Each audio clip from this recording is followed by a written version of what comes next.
Let's go. Let's go. Oh, no. Do you want to? Sorry. I'll let you. Next one. I'm excited and I feel relaxed and I'm ready to party. Let's say sorry. You don't need to do that. You don't need to apologize. It's a fucked up female habit. You don't need to be sorry for anything ever. Can you guess what every woman's worst nightmare is? I don't have rage issues. I have nothing to prove to you. When I'm good, I'm very good. But when I'm bad, I'm better. I say when it comes to stardom and Lauren, there are no accidents. Hi, Karen Peterson. Hello, and welcome to Citizen Dame, the podcast where half the country is on fire and the other half is getting all of our smoke. I'm Karen Peterson, joined by Lauren Humphries Brooks. Hello. Actually, I gotta say it's a beautiful day here in New York City. A little hazy, but I don't think that's actually wildfire smoke at all. I think it's just the humidity. Yeah. So it just hasn't quite reached you yet then. 80 degrees, sunny, nice breeze. Like That's New York good. has been lovely the past few days. That I'm does sound sorry. lovely. I'm sorry for what y'all are going through though. Yeah, it's a lot right now. But no, it's funny because I have a friend in Utah who texted me the other day and she was like, "Oh man, we're getting all of your smoke." And I was like, No. Don't you be blaming me. That is smoke from Oregon you were getting. Thank you very much. It's like last year when we got like the orange overcast thing that we had for several days. And it's just like, fucking Canada. Mm-hmm. Fuck you, Canada. Mm-hmm. Mm-hmm. So there's this app. So yes, for anybody joining us that doesn't follow me on social media, I am in the middle of a triangle of 3 big fires that I don't think any of them technically are burning out of control now. They're all still quite large. And in fact, the one that's closest to me is the largest currently burning in California. It's not the largest burning because there's one up in Oregon that's actually like 3 times the size of our largest fire. So terrible news for Oregon. Wow. That's really horrible. Yeah. But anyway, we had 100-degree days for like a week and a half that ended 2 or 3 days ago. And perfect fire conditions after a summer of everything drying out. So it's just been kind of a nightmare. I ended up off work all week because there's another one that's near my campus and this air quality was so bad that they shut down the campus. So we had no classes, no work for a whole week, unexpected. So I don't know how that's going to work when they're, trying to make up the time, but it's going to mean the rest of the semester is really busy, I think. But we're supposed to go back on Monday, so that's good news. But anyway, that's what's happening for me.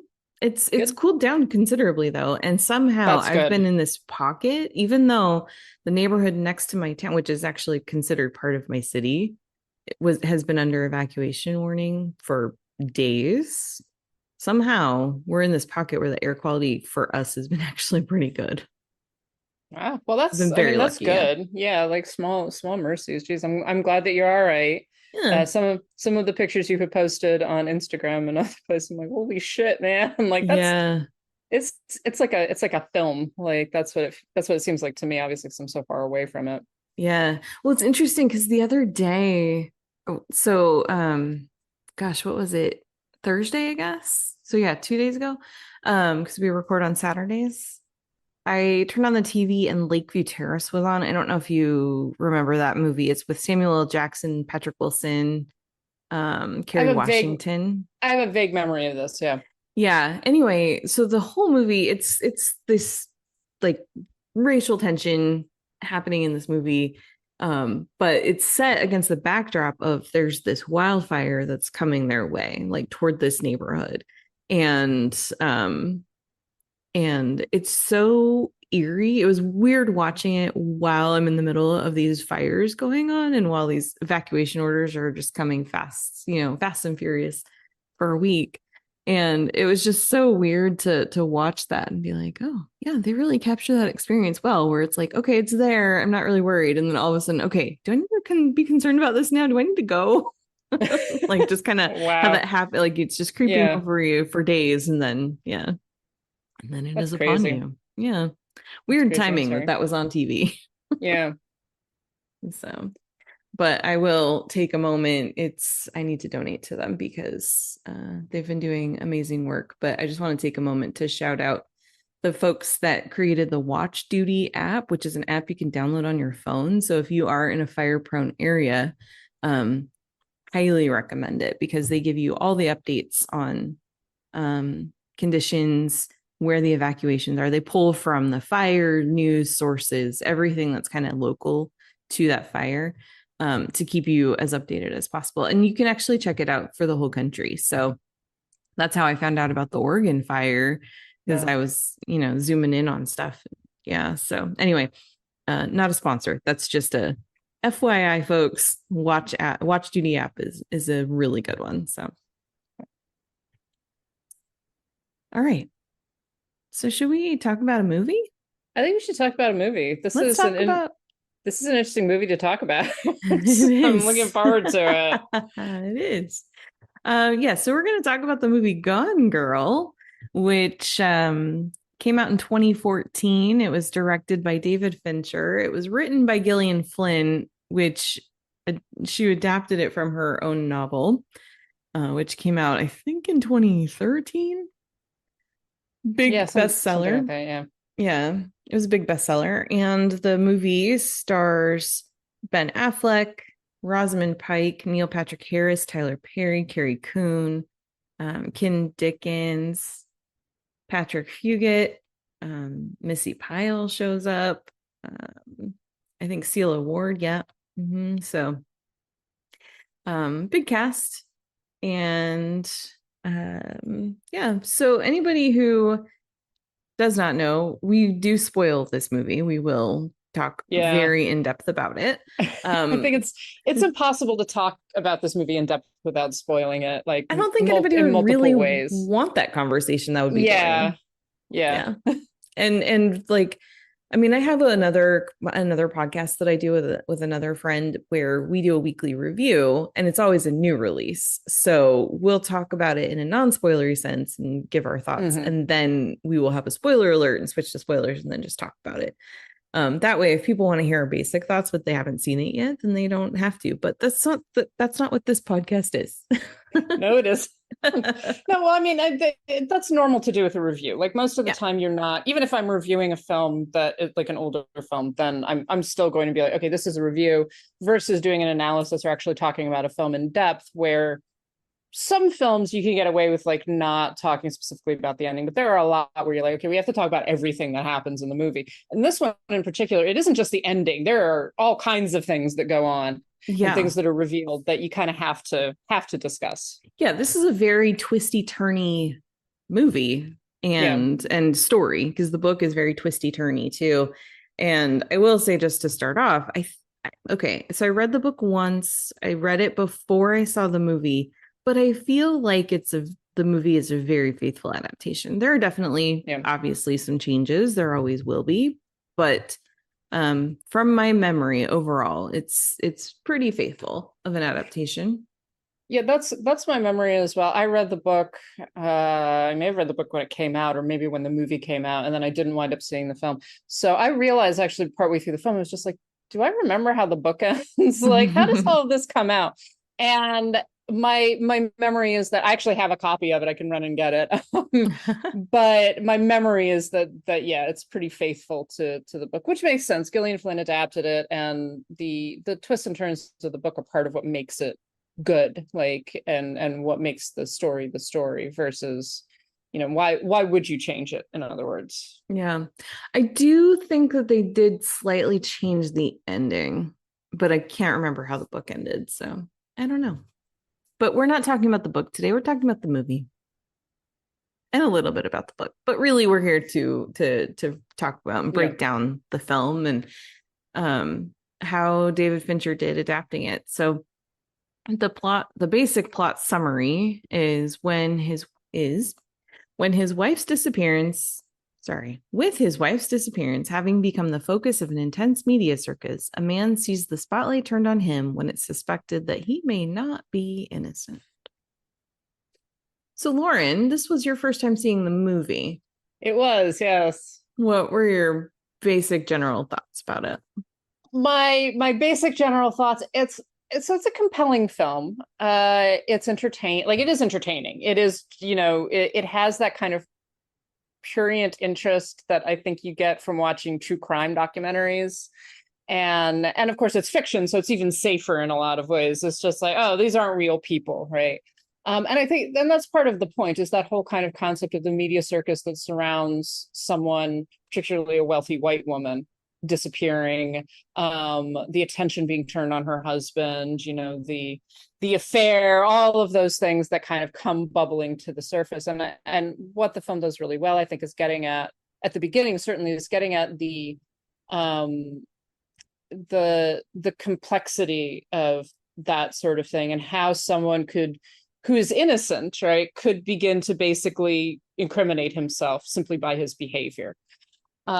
And so I like the film for that. I like the performances are generally good. When you get to kind of the first turn, which is not that surprising, let's be honest. It's very well done. Like, I love Rosamund Pike. I think that actually, in a lot of ways, the biggest problem with the film is its biggest strength, which is that Rosamund Pike just overshadows everybody else. Yeah. She is so, and she's just so good. And I think that honestly, it is a problem not of her, but of the fact that particularly Ben Affleck, but even a lot of the other characters, can't really stand up to just the force of her performance. And so that's where, I think the biggest problem with the film, honestly, is that there are things that, first of all, I think are very uncomfortable, particularly in, the contemporary moment, but really are uncomfortable in 2014 as well. And that it ultimately is a very good thriller, but there's nothing more than that, particularly. It's well done, it's well made, it's well acted, it was entertaining to watch, but that's pretty much what it is. It's a piece of entertainment, and in some ways a very schlocky piece of entertainment. Yeah. So I liked it, I was entertained by it, I have issues with it. That's my conclusion. Same. Yeah, same. I would like to note on what you said about Rosamund Pike. She represents the film's only Oscar nomination. She was nominated for Best Actress, and well deserved. I think it's a fantastic, really, really, really great performance. It's interesting though, because it was not nominated for adapted screenplay or anything like that. And this is a film that has kind of taken on a life of its own. I think, honestly, partly because of the fact that people expected it to get multiple Oscar nominations and it didn't. And that's proof that sometimes movies benefit more from being ignored by the Academy than from being nominated. True. And especially from winning. So, but yeah, I think it's funny because I've only seen this a few times. I have seen it a couple of times. I think I even saw it in the theater. But the conversation that other people have about Gone Girl never seems to match my recollection. So then every time I go back to watch it, I'm like, yeah, I don't see what other people see. I think this is an entertaining movie, but I don't think it's this amazing, incredible piece of art that other people want, see it as or want it to be. It's not. It's a very, like, it's a twisty thriller, which is entertaining, but there's nothing particularly impressive in terms of, other than Rosamund Pike's performance, which I do think elevates it to a certain degree. There's nothing particularly impressive in the structure, in the cinematography, and like the directing generally. Like it's well made, and I think that is definitely speaking to the fact that Fincher's a good director and Gillian Flynn is a good screenwriter and everything, but there's nothing in it that would raise it to like, oh, this is a really interesting meditation on X, Right. Yeah. When I look at David Fincher's filmography, which is, to me personally, I feel like it's a little bit scattered. Some of it's very good, some of it's not. But I look in terms of some of his more crime-ish movies like Panic Room or even Zodiac or The Girl with the Dragon Tattoo, which are, I think, of his filmography, those are the ones that are the easiest to compare this one to. And I think that Gone Girl feels the most mainstream and the least David Fincher of all of those. Yeah. Yeah, it is. It's a very mainstream film. Actually, someone on Letterboxd, I'm sorry, I don't remember who this was, referred to it as like a big budget Lifetime movie, and that's kind of what I mean. They even make a joke about the couple involved getting a Lifetime movie, and that is what it feels like. It's like, yeah, you've got a lot of really good actors and high budget for a Lifetime movie. That's what this is. Yeah, it's like the true crime documentary kind of thing. Do you remember when Will Ferrell and Kristen Wiig did that Lifetime movie, and everyone thought it was like supposed to be a joke, and they were like, "No, we're dead serious." I vaguely do remember this. Yeah, are we sure they were serious? I am not sure, because I watched that movie and I was like, "How can they be really trying to not make this a parody of Lifetime movies?" Yeah. One of my favorite Letterboxd reviews. This is from #1 Gizmo fan, who did rate this 5 stars.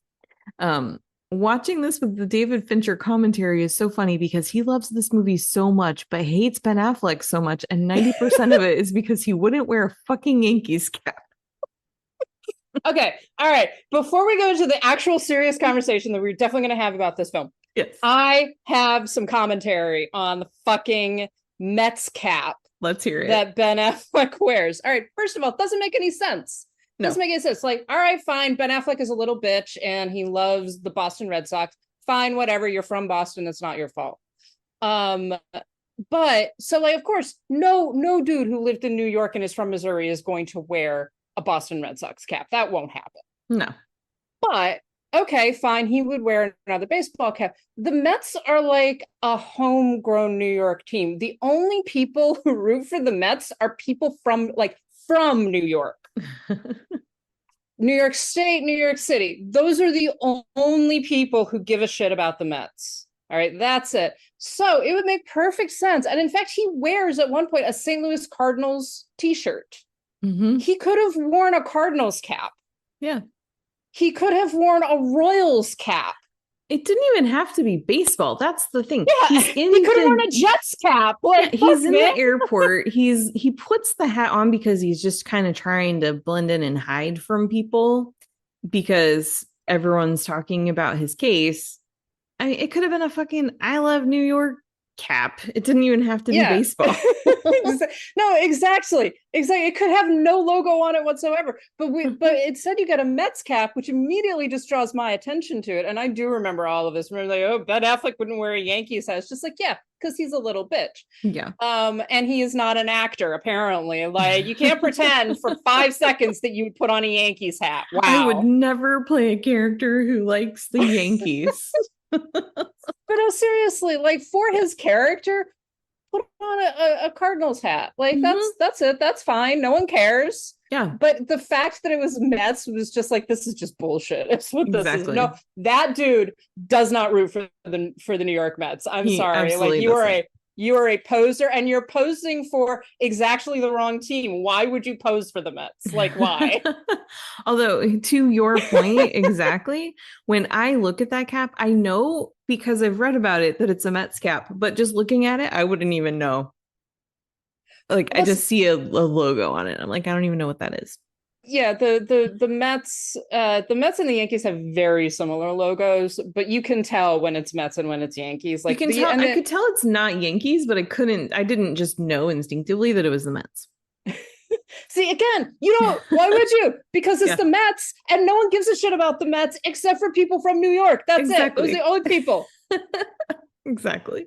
Anyways. Yeah, no, I was saying that's like, yeah, you're exactly right. Because someone who is not from New York does not know this. Anyway. No, they really wouldn't. So why would you? Exactly. So let's talk about the movie. Yes. So I want to start off by just talking about the fact that the novel is and then of course this bleeds into the movie. But this is strongly based on like I don't even think it's really trying not to be heavily influenced by the murder of Lacey Peterson by her husband Scott Peterson. Lacey was 8 months pregnant. They lived up in not in the Bay Area. It was like a little bit inland up Northern California in Modesto. And anyway, Lacey was murdered by her husband, and everyone knows he did it. He eventually was convicted, was sentenced to death row. California doesn't do the death penalty anymore, so now there's all this talk about him not being on death row anymore. But the point is, he murdered his wife. And part of it, like, as the case was going on, we started to find, as they were still looking for her, because it looked like she was missing for a while, and eventually they found her. And as they were looking for her, all these revelations came out. Oh, it turned out Scott was having an affair. Oh, he claimed he was going to be leaving her.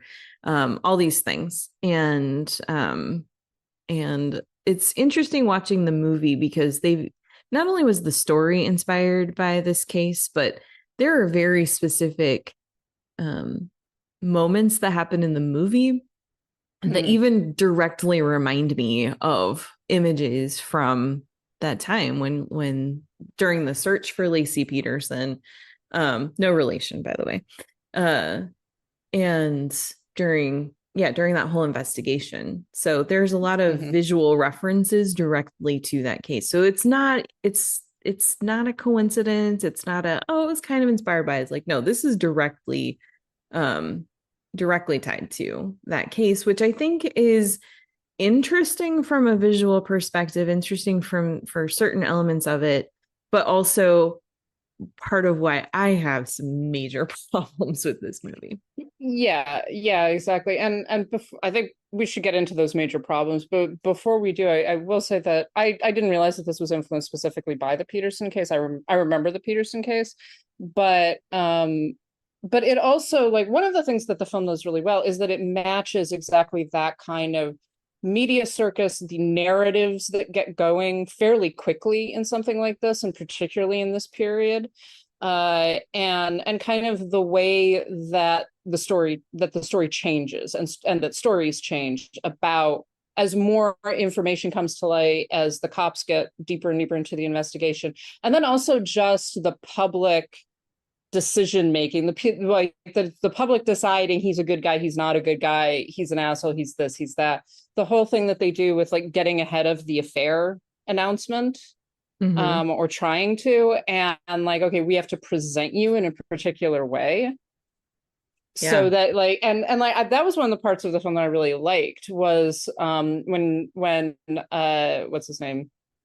I'm blanking on his name now. Nick? What's the dude's name? Nick. There we go. He's just like, he's the most boring man in the world. Matt, Jack, something. Nick. All right.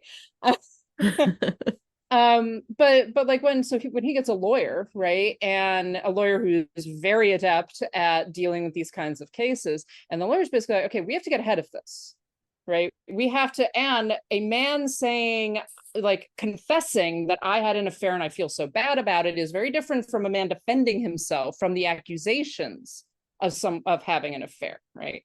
And I loved the way that they like developed that. I think that was really, really well done, and kind of highlights just how gross it is.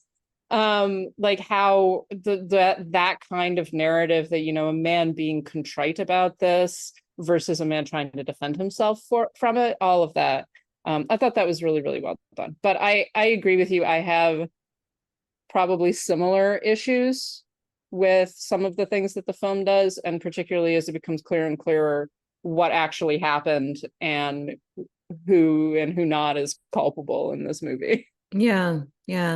So yes, I want to say I agree with you about the way that the story is developed. I think watching, you know, it starts off with he's at his bar that he co-owns with his twin sister, and he gets a phone call from the neighbor that, hey, the front door is left open. So he goes home to check it out, and he's realizing something's not right, and he can't find his wife.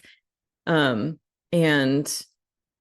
then, you know, and then eventually the police get involved. They're looking into it. They have reason to think that she's been murdered. And eventually the press start to come around, and then it develops from there. So the whole first half is just, and this is all being tied in with narration voiceover from Amy, the missing wife's journal. So it's like you're getting the story of their romance, their courtship, and their eventual marriage. And she's telling this story through these pages of a relationship that becomes very abusive and very dangerous. And so for anybody who's watching this, who isn't really looking for, or I don't know, how do I want to say this? I think it can be easy for some people to get caught up in believing this version, but it's a Fincher story. You have to know that there's twists and turns, but really seeing the way that Amy lays the groundwork for this case and how she has been planning it for so long, I think that development is really, really good. And why she ultimately wanted to do that, we're left with all these questions until the second half of the movie where we start getting these answers.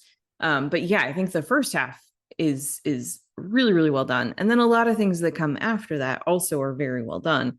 It is a well-paced story, and that's part of why it's such an entertaining movie.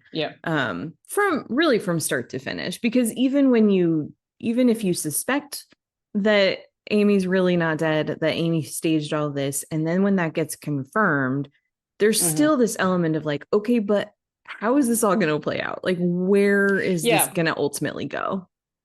Yeah, well, actually, I think the quality of the film is one of the things that makes some of the more problematic aspects of it more troubling. If it was a schlockier, more like I do think it's kind of schlocky in the sense that it's kind of this prurient story, right?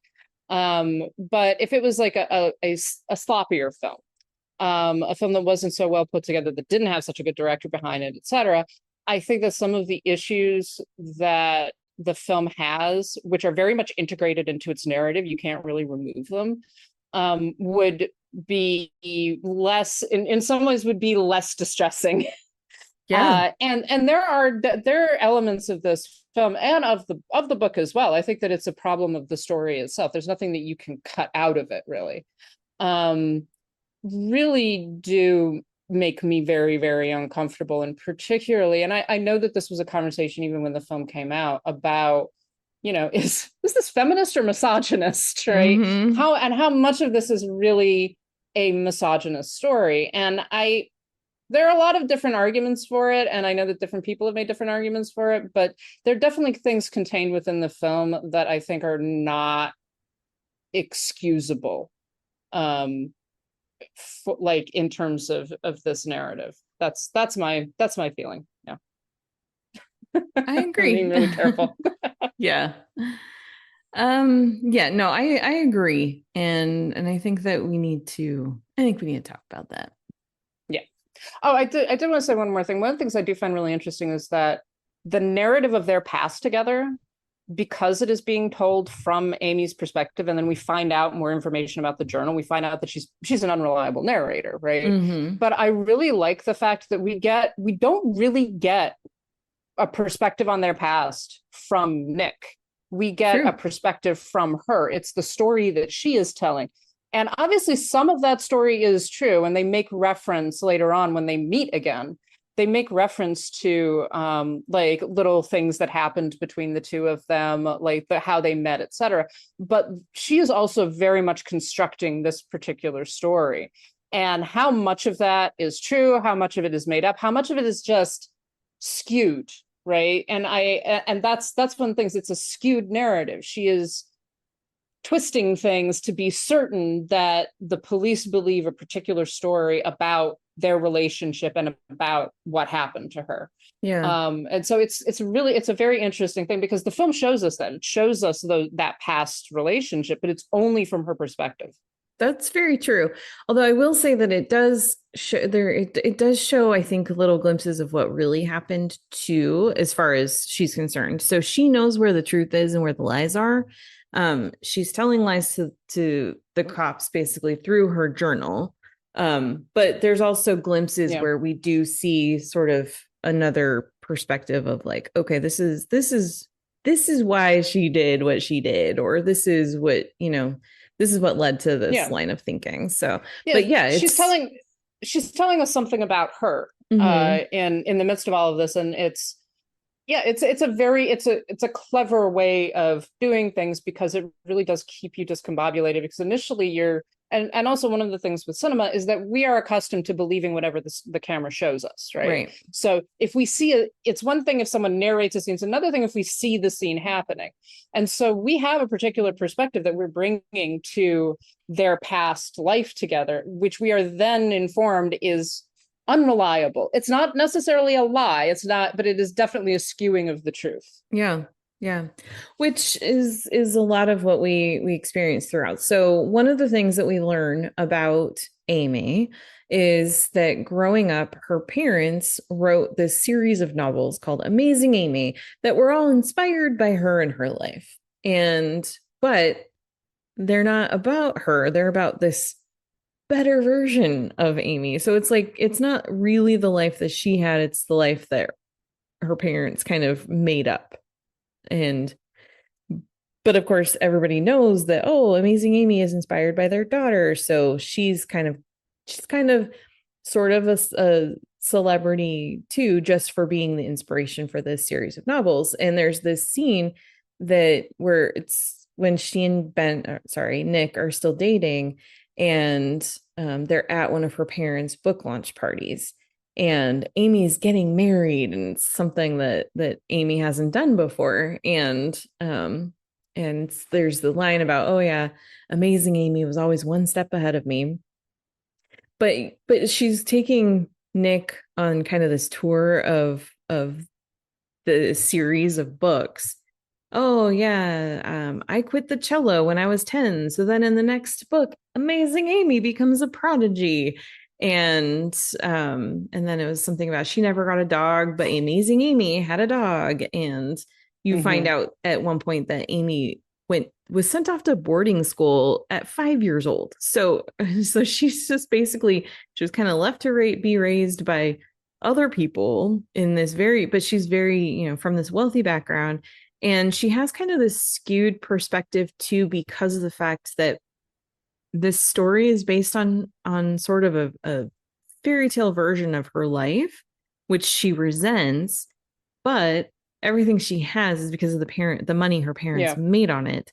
And so how much can she really resent it? It's what I love is that there's not an answer for that. And it's actually a complicated question for Amy herself. Yeah, and it's a question that she explicitly proposes. She's like, why I can't feel bad about this, basically. And yeah, it gives us I think you're right. It gives us insight into who she is and into her past, her relationship with her parents, and also the way that stories get built. Right, this is the story that was told about my life, which isn't true. But it's also the story I have to live. And it's the story to which everything that I have is owed. And then people talk to her about, like, what was it like being Amazing Amy? That kind of thing. And then that feeds into the narrative that she starts to construct about herself and Nick, and then about the murder itself and what happened to her and her. And also the narrative that we learned she has constructed for pretty much everybody in her life. That she's going to build this reality around herself that isn't reality at all, but that everybody believes is reality. Well, we learn too, and I think this is one thing that the movie does such an interesting job at, is kind of letting you in on the fact that everybody's kind of lying about something. Because while there's the search is going on for Amy, and there's press conferences, there's a big volunteer, location, and people are coming in trying to help, because this whole town becomes very involved in this case, and they all want to help find Amy. And you see her parents that are just heartbroken, and they're speaking to the press, and they're just so devastated. They want their amazing daughter to come home. And it's like, they weren't even around for her when she was a kid, so it's like, even they are not really reliable. I'm sure they care about their daughter, but they don't even know her, and so there's this sense that they're everybody is lying, like you say. Everybody's also building a narrative. This is how we're supposed to behave. And one of Nick's problems is that he keeps on not behaving the way that you're supposed to behave, right? The famous, the iconic image kind of him smiling in front of her missing poster, that which came that from kind Scott Peterson. It is that, like, he's behaving in a way that a bereaved husband should not behave, right? But on the other hand, he's also behaving in a very human way of, like, smile for the camera. Okay. Of course, here, I want to take a selfie with you. Great. Oh no, that's a bad idea. Yeah. All of those things that then build up this narrative. And the fact is, Nick didn't kill her, right? Yeah. And he knows he's innocent. Yeah. He knows he didn't do it. And he has every reason to believe she's not even dead. And so going through all this whole circus, part of it is like, yeah, of course he's not quote unquote acting right, because he doesn't believe any of this in the first place. Yeah, exactly. But how do you convince the world that your wife that you're now kind of being accused of or suspected of disappearing? How do you convince the world that she's smart enough and diabolical enough to do this herself and make it look like he did it? Yeah, exactly. So yeah. Yeah, like I think about cases, other similar cases, and it's like, yeah, if the guy came out and said, oh, she's out there somewhere and she's framing me, everyone would be like, you're such a liar, why isn't he arrested yet? Yeah, well, and the cops are kind of like, yeah, no. like the cops kind of follow the trail of everything, and that's part of it. And one of the things that we learned is that Amy's very smart. Amy's built everything in a way that she's controlling the narrative. She knows this is the direction the story is going to go. And what I do find interesting is that her initial idea is that she's going to kill herself at the end of all of this. So there is this, like, she's decided at a certain point that this life is not something she can live anymore. Quite literally, she's going to die, and she's going to die in a way that makes certain he is going to go to prison forever, go to the chair. And because she has created that narrative. So I think that's one of the things that's easy to miss, is that her initial plan is not she's going to vanish and go off and do something else. She's going to die. That's what she is intending. She's also intending to die. And I'm sorry to keep bringing this back, but I think that it matters, and we will start talking about the problems in a second, I promise. But it does, because this does get into where I have some issues with the story. She's planning to kill herself in a very similar way to how Lacey Peterson was found, weighted down in the bay. Her husband dropped her there on a quote unquote fishing trip. And that is how Amy is planning on staging her murder with the suicide, is to weight herself down with rocks in like a river or bay or something, some body of water where there's evidence that Nick was there, and eventually they'll find her body and they'll think that he did it under the guise of going fishing. So let's talk about some of the problems. because like I said, this, like I have said repeatedly, this does have a lot of inspiration visually and narratively to the Peterson case. Lacey Peterson was an innocent victim. She was brutally, savagely, terribly, horrifically murdered by her husband. And at a time where she, by all accounts, was very happy. She was about to have a baby. She was really looking forward to it. She was so excited. And her husband murders both of them. And it's unthinkable. And so to take inspiration from that case, never referencing that case, it's not like Amy at any point is watching, oh, this is what happened to this girl, I'm gonna it's like that case doesn't exist in the world of Gone Girl. And so this is problem number one, is of course there's this line of thinking of like, bitches be crazy, yo. And so there's, we get into, and we'll talk more about some other things that come up in the movie, but but this idea of women trying to basically get men, and by that I mean like making false accusations, trying to get them in trouble for things that they didn't do. And so to take such inspiration from such a tragic, horrific story to craft this woman who is diabolical and very cunning and very very much that idea of like this psycho woman. I don't know. That's my first problem. It feels, as much as I think the movie is very entertaining, anytime I think about how closely tied it is to this real case, it makes me just feel kind of gross and sick. Well, and that's the thing. Like, one of the things that the movie does, and that definitely made me uncomfortable, is that they begin reiterating through the mouthpieces of these, kind of hysterical female anchors who are running these shows, like the investigative shows and things like that. They keep on reiterating, like, well, like, women are most likely to be murdered by a close relation, a partner, etc. And after all, I'm just like, that's literally true. That is absolutely true. There are women who are murdered, who are beaten, who are like, do exactly what Amy is constructing it to look like Nick did to her, right? And one of the problems of that is that the film really does lean into this whole idea about, like you're saying, bitches be crazy. The women, and I don't think it's saying like all of the women who have ever accused a man of being abusive are actually lying and trying to manipulate it, but it does lean into that image of like, there are women who are so smart and so diabolical and so dangerous, and they're always beautiful and perfect as well. Is that they're the ones that are just lying, and these men are victims, et cetera, et cetera.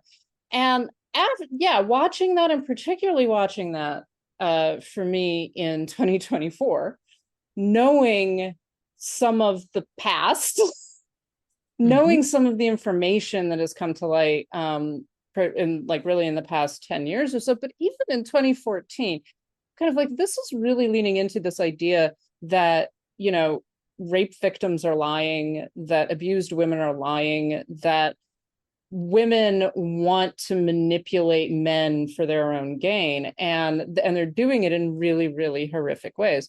So even removing the reference directly to the Peterson case, the whole argument that is happening is that Amy is a crazy bitch who is trying to ruin her husband's life. Yeah, which she's very directly trying to make sure that he gets the death penalty, because Missouri is a capital punishment state.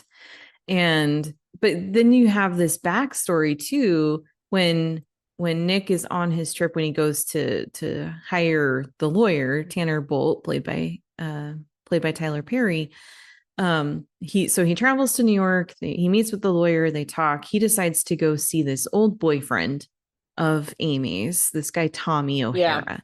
And they sit down. This is where the film turned for me. Yeah, go on. They sit down and talk, and this is also a slight departure from the book, because I looked it up because I couldn't remember. I wanted to know how this went down in the book. And so basically what Tommy, played by Scoot McNairy, I think, he starts telling this story about how he and Amy had dated years before. It was before she and Nick met. And he was kind of losing interest in the relationship, but they hadn't broken up yet. And he went out with someone else, and Amy found out, and she accused him, like, she set him up. She went over to his house, they slept together, and then the cops show up at his door. He's accused of raping her. She has evidence consistent with having been raped. He gets arrested. He ends up having to take a plea bargain, and it has ruined his life. False allegation has ruined his life. Yeah. In the book, that's not what happened. In the book, after a couple of weeks of torment, which this doesn't make it better, but it kind of does. In the book, after a couple of weeks of tormenting him with this pending case, Amy drops it. And so he deals with this for a couple of weeks, and then they get to go on with their lives. And he still has the memory of it, obviously, but he doesn't have to be branded a sexual predator, someone Yeah. with a rape conviction like he does in the movie. And that is significant. She has literally ruined this man's life with a false rape charge. Yeah, and that's like I said, that's where the film turned for me. That's where I began to go like, no, I don't like this. Yeah. I really don't like this. And I think that some of it is time period, but also I'm not going to give a pass for a film that's made in 2014 doing this. And actually one of the things I'm just in having this conversation, a lot of the way this film plays out is very similar to films made kind of in the 1940s. So a lot of film noirs where you get the bad woman, the femme fatale, etc. And there's a certain triumphal aspect to the femme fatale. And, we've talked about it before. We've talked about Barbara Stanwyck and Double Indemnity and stuff like that. That's sort of that enjoyment of watching a very smart woman besting very stupid men. Yeah. But with the femme fatale usually ends up dead in the end, first of all. Second of all, it is coming in a time period, it's coming in the 1940s, right? Mm-hmm. Where I think we can look past, or kind of not look past, but sort of contextualize some of the attitudes towards femininity and towards feminism, etc. Not so much in 2014. And the thing is that this film is leaning very heavily into a lot of those aspects, including very explicitly saying that Amy constructed a false accusation against someone and got him arrested and convicted of rape.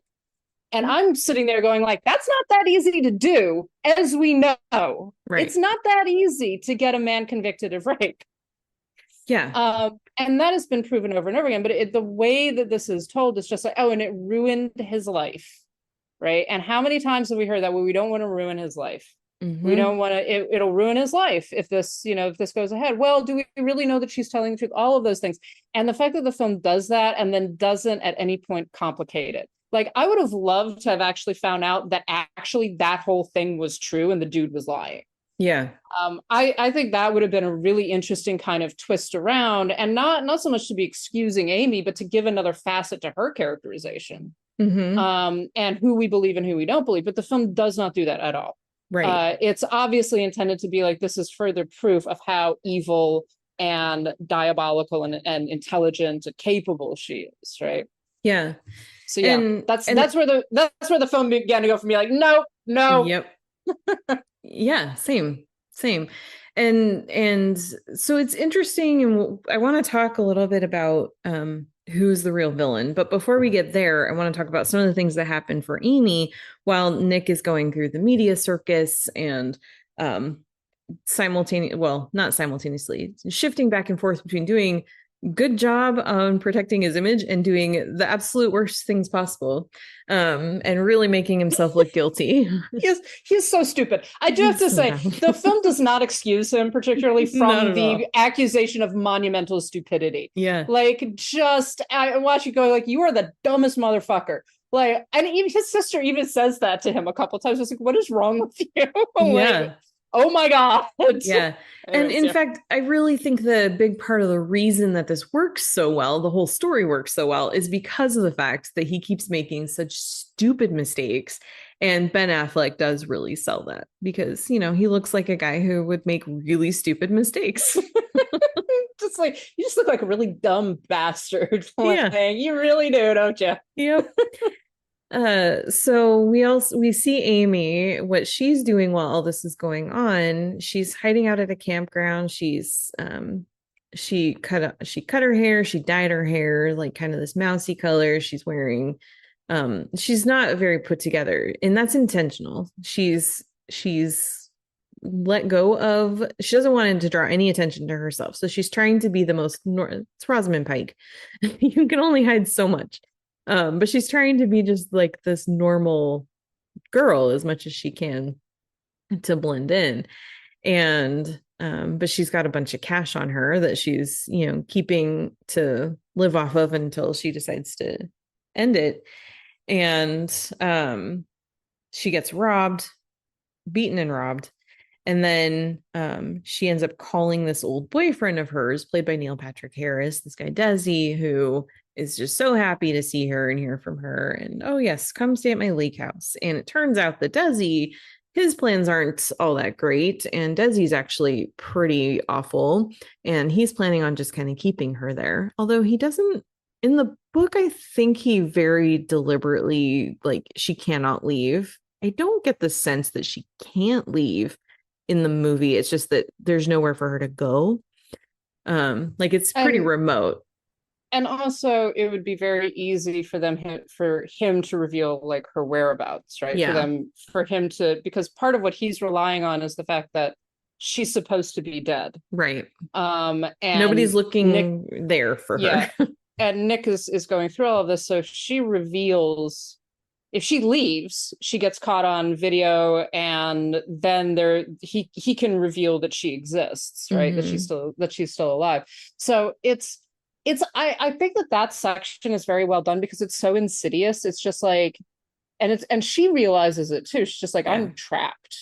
Like, she is trapped. And that's where I think I'm really glad that they do those sections, because I did begin to feel a lot of sympathy for her.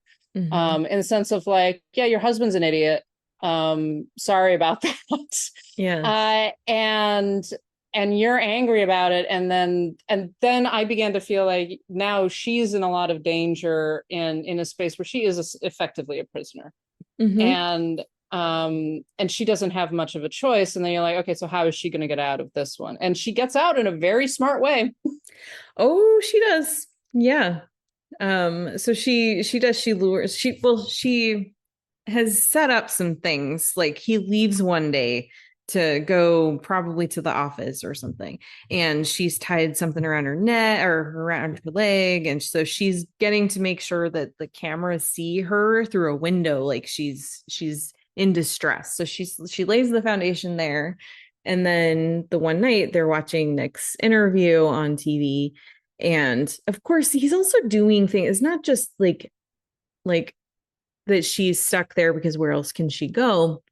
He's also doing things like, oh, we're gonna dye your hair back and back to its blonde, and there's a gym you can work out and get, because she's not been she's just been like doing whatever she wants. She hasn't been worried about working out or eating well, and so she's kind of let herself go a little bit, and he takes issue with that and wants to make sure that she gets back into shape.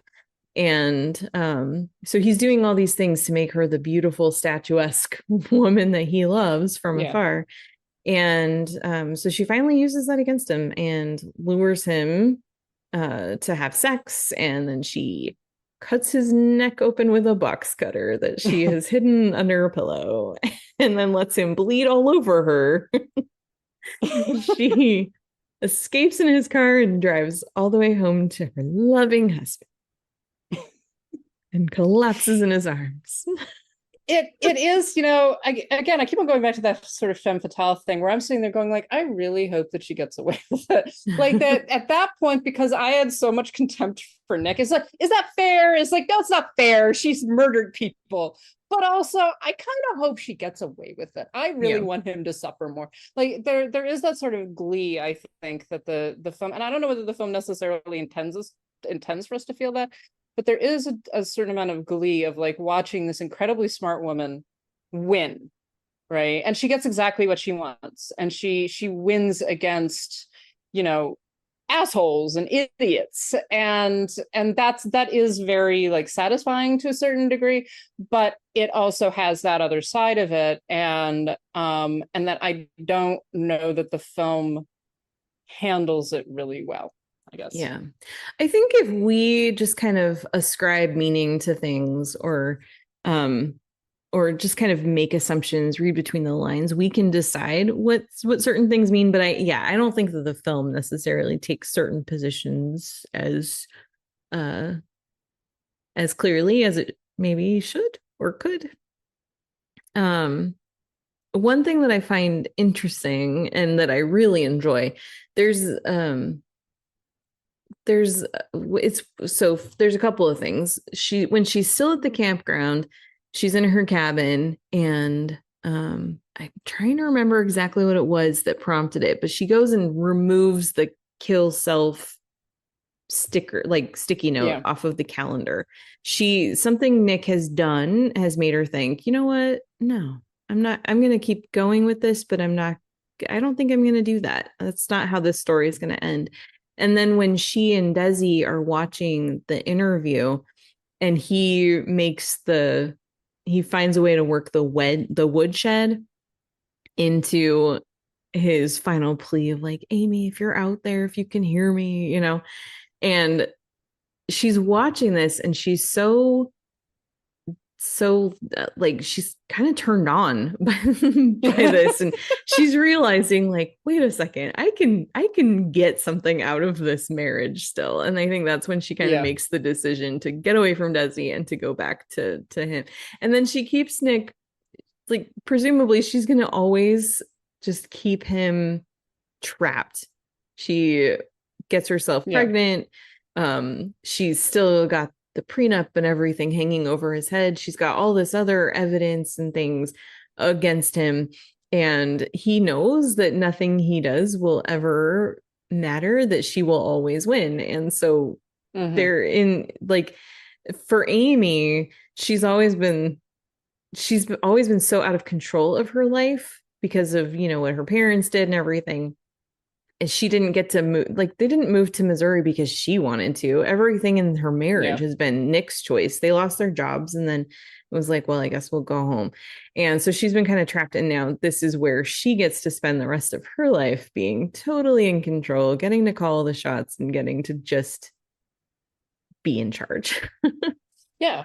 And I think, and like I say, I think there's a certain triumphal aspect to that, whether or not the film intends it. And yeah, it is kind of pleasurable there because also I was thinking just like, he can't even kill her.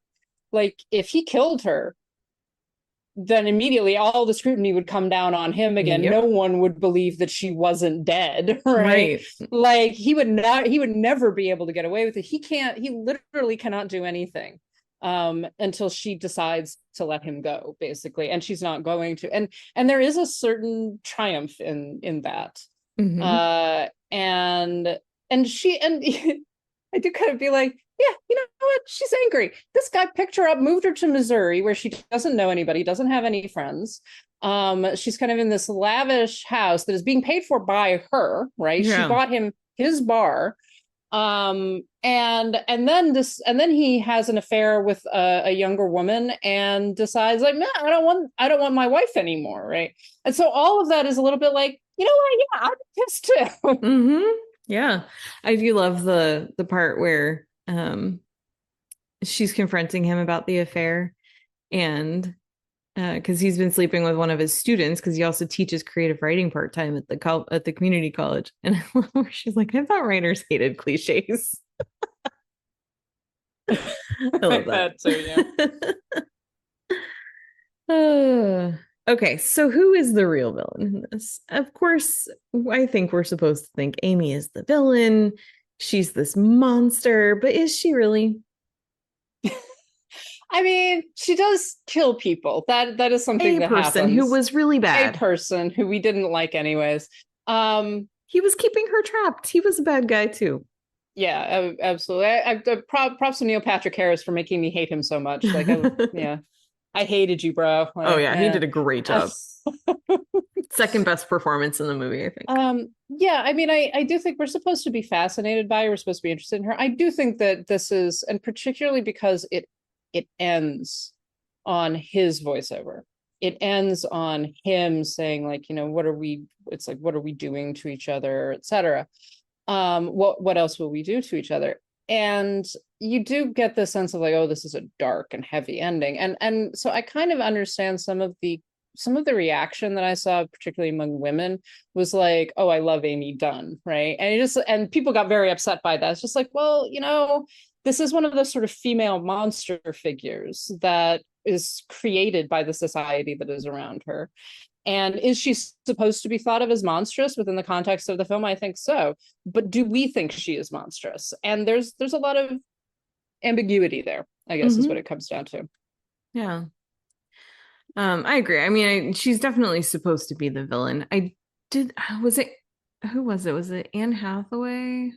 I'm trying to think who it was, like a year or two ago. Someone asked, what's your favorite romantic comedy? And she said, Gone Girl. Well, there is, again, I keep coming back to the femme fatale about pleasure of seeing the femme fatale win, I guess. Mhm. And there is pleasure in that, even if the film maybe doesn't think that you are supposed to feel that pleasure. Right. Yeah. I think that obviously the story is setting Amy up. She is very much the villain. Nick is he really is an innocent victim, although he's not that innocent because he also is trash and had an affair and stuff, and he sucks, and he was going to leave his wife, who was his gravy train. But for me watching it, I'm just like, she's got some points. So there's a quote from Gillian Flynn. This was around the time that the book came out, so this is before the movie. But it was a question of misogyny in her books, not just in Gone Girl, although a big part of it was about Gone Girl. But she's talking about feminism, and she does identify herself as a feminist. But so then there's this quote. This appeared in The Guardian in 2013. To me, that puts a very, very small window on what feminism is. Is it really only girl power and you go girl and empower yourself and be the best you can be? For me, it's also the ability to have women who are bad characters. The one thing that really frustrates me is this idea that women are innately good, innately nurturing. In literature, they can be dismissively bad, trampy, vampy, bitchy types, but there's still a big pushback against the idea that women can just be pragmatically evil, bad, and selfish. I don't write psycho bitches. The psycho bitch is just crazy. She has no motive, and so she's a dismissible person because of her psycho bitchiness. Yeah. Yeah. That's I think it's an interesting perspective. I think the problem is always that it's that kind of point where you're doing something feminist and can circle right back around to misogyny. Mm-hmm. And I think that there is that tension in a lot of Flynn's works. In fact, I once had a guy tell me that, oh, you would hate Sharp Objects because it's really misogynist. And I'm sitting there going, like, I don't want you to tell me what a female writer writing about women says is misogynist, dude. Mm-hmm. I will decide that. Yeah. Yeah. But it's that tension in those kinds of stories that, well, women can be bad, women can be evil. And to have and we do get Amy as a very complex character. Like she is, within the context of the film, at least, she's drawn with a great deal of complexity. Mm-hmm. and some like deserved sympathy as well. And I think that Nick himself is also just like he's stupid, he's a doofus, he's not likable, right? Amy is actually interesting to watch. Rosamund Pike is interesting to watch. Ben Affleck's Nick is not. Like, he's not that interesting. Mm-hmm. You're just like, yeah, you're a cliche, right? And some level, you don't deserve this woman who's obviously not a cliche, right? Right. But yeah, I think that it's one of those times where I'm like, is this feminist? Is this not feminist? I think you can probably impose a feminist reading on it that treats Amy as a more sympathetic and kind of not heroic, but a character whose victory we are at some level meant to applaud. Yeah, I think that you could probably do that with the film. I don't know if I'm convinced that the film comes to that conclusion. I'm not, even in its ambiguity. Yeah, I'm not sure. And here's where I think maybe it kind of does lean that way.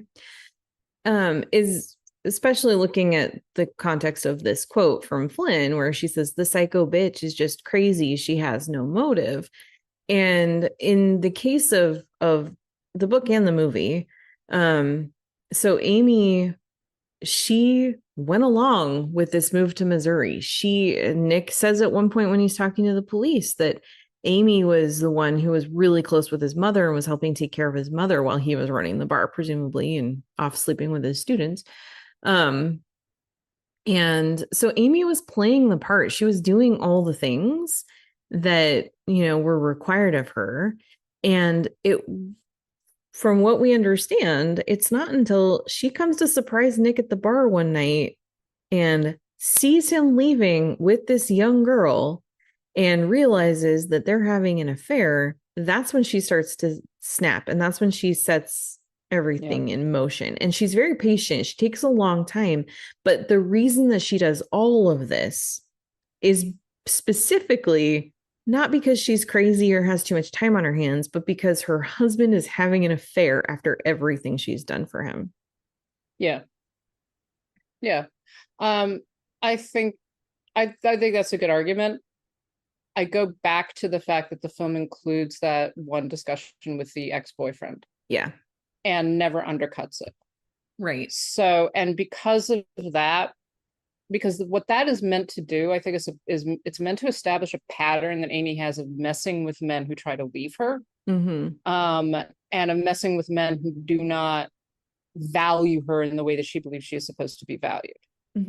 And the problem is that because of the extremity of it, like, it isn't just like, you know, she's going to be a stalker for a little while. She gets him accused and convicted of rape. Right. And the fact that that gets worked into the film and establishes that as part of her character, and at no point undercuts that establishment, like it does, we don't get Amy's perspective on that at all.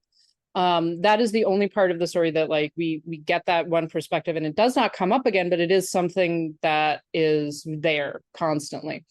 And that's where I think that the film, that has to be then brought forward into everything else that we know about what happens between her and Nick.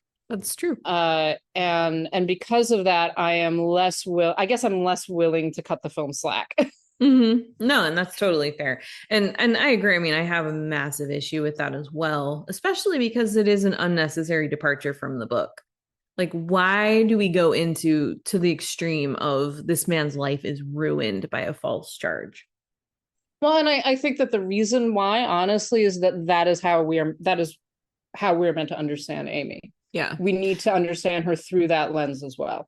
And well, and it's something that men use as an excuse to not believe women. To this day, we still see this.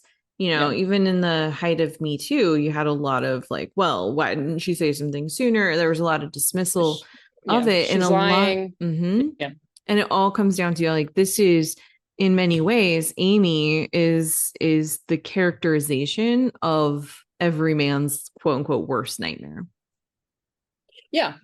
Exactly. And I do think we have to say that also within Me Too, and currently right now, when a man is accused of one act of rape or sexual assault, everyone's like, whatever. It's when multiple women come forward that people begin to believe it. It's just like, okay, so he has to do this multiple times and have a serial pattern of rape, harassment, sexual assault in order for one woman to be believed, right? Yeah. And it is that whole narrative that is just really ingrained in our culture of rape accusations are not true. She's a bitch. It's because he did it's because he broke up with her. It's because he did this. It's because he did that. It's not true. It's not true. It's not true. She's trying to ruin his life. And in this case, she's trying to ruin his life. Same thing with Nick. She's trying to ruin his life. Yeah. And in both cases, in different ways, she does succeed. Yeah. Yep. Okay. Anything else that you would like to talk about? I wanted to make one mention of something that just drove me crazy, which is that one of the things that starts pointing the cops being like, oh, she thought she was in danger, is that she goes and she buys a gun. And she buys it from like criminals, right? She buys it like under the table. And I'm sitting there going like, this is Missouri. This is Missouri. Now, my part of my family lived in Missouri. I know people from Missouri. I know a little bit about the Midwest and about Missouri. No, the big surprise is that she wouldn't have a gun. Why did she not have 15 guns? Like, the fact that the cops were like, oh my God, she bought a gun. I was like, Missouri also has open carry. Not just they allow guns. They have open carry. I don't know if they did in 2013, 2014, but they do now. Everyone else in Missouri has a gun. Like, why would she not? Why would that be a suspicious thing, right? Yeah. It's just, and it was just one of those things that irked me, because I was just like, oh my god, you guys, she bought a gun. It's just like, yeah, I literally have 20 of them in my cupboard, right? It's just such a weird thing. Yeah, I feel like it would have made a little more sense if they had just dove into a little bit more of like how seedy it was as she goes to this old abandoned mall that's being used by a lot of, like drug addicts and stuff now. And it's this terrible place that needs to be torn down, which I really feel like they made a much bigger deal about that in the book. Yeah, they do. They do. There's a lot more detail there. Yeah. And I think it was more, it's not that she was buying a gun. It was where she went and the links she went to quote unquote, make sure Nick didn't know she had a gun or something. Mm-hmm. The movie doesn't do that at all. So yeah, it ends up being like, wait, who cares? Everybody else in Missouri has one. I don't know why she wouldn't. Exactly. Yeah. No, that's a good point. Anything else? Any other thoughts? It is an interesting film. I don't think it is. I mean, we've talked a lot about it, so it is kind of interesting in terms of its cultural impact, etc. But yeah, it's not a great film particularly. It's a good film. It's very entertaining, and for me, watching it from the lens of like, Amy is awesome. She's very smart. I don't want to be her, but I can admire some of what she does from afar. I somewhat respect her. Yes. Mm-hmm. Yeah. I admire her patience and her planning, her organizational skills. She's very creative too. Like she figures all of it out. Yeah. Yeah. And she really understands. She knows. Well, you even see at one point there's kind of a flashback to she's got this array of books from Helter Skelter to I don't even know what else. And she's watching, she's immersing, she's doing what white suburban housewives do, which is submersing herself in true crime. And it makes sense because of course they do, but she's doing research. She's also a writer. She's a writer. She comes from a writing family. She's like, I'm gonna figure this shit out. Mm-hmm. How do you pull off this kind of a crime? Mm-hmm. Yeah. So good stuff in that aspect. But when you start to break it down, yeah. So, all right. Well, I think that's gonna wrap things up for this week. Next week, we are going to be talking Guillermo del Toro's Oscar-winning film, The Shape of Water. Yay! You're excited about that? I'm excited about that. Yeah. Oh, yeah. Spoiler alert. We love it. Anyway, but we want to thank everyone for supporting us, for being here, for listening every week. We especially want to thank our patrons who help keep the show going. They are Abby, Ollie, Audra, Brian, Connor, Estefania, Ferdinand, Heather, James, Janine, Judy, Carriotta, Matt, Michelle, Monty, Nanina, Noel, Robert, Steve, Sharon, and Tao. If you would like to join them and help keep the show, the podcast ad-free and all that fun stuff, you can go to patreon.com/citizendame and sign up. And your support really does help us out. We also have our etsy.com/shop/citizendamepod, and our Ko-Fi, ko-fi.com/citizendame. You can reach out to us other ways on our website. We're citizendamepod.com, and we have our email, citizendamepod@gmail.com. We're also on social media. You can find us on Twitter @CitizenDamePod. We're also on Instagram @CitizenDamePod, and Letterboxd. We are Letterboxd HQ @CitizenDame. And you can find us individually. Lauren, where are you? I am on Instagram and Letterboxd @LHBusiness. And I am @Karen M. Peterson. So thank you all so much for listening. We will catch you next time. Bye. When I met Nick Dunn, I knew he wanted a cool girl. And for him, I'll admit, I was willing to try. I wax stripped my pussy raw. I drank canned beer watching Adam Sandler movies. I ate cold pizza and remained a size 2. I blew him, semi-regularly. I lived in the moment. I was fucking game. I can't say I didn't enjoy some of it. Nick teased out in me things I didn't know existed. A lightness, a humor, an ease. But I made him smarter, sharper. I inspired him to rise to my level. I forged the man of my dreams. We were happy pretending to be other people. We were the happiest couple we knew. And what's the point of being together if you're not the happiest? But Nick got lazy. He became someone I did not agree to marry. He actually expected me to love him unconditionally. Then he dragged me, penniless, to the navel of this great country and found himself a newer, younger, bouncier, cool girl. You think I'd let him destroy me and end up happier than ever? No fucking way. He doesn't get to win.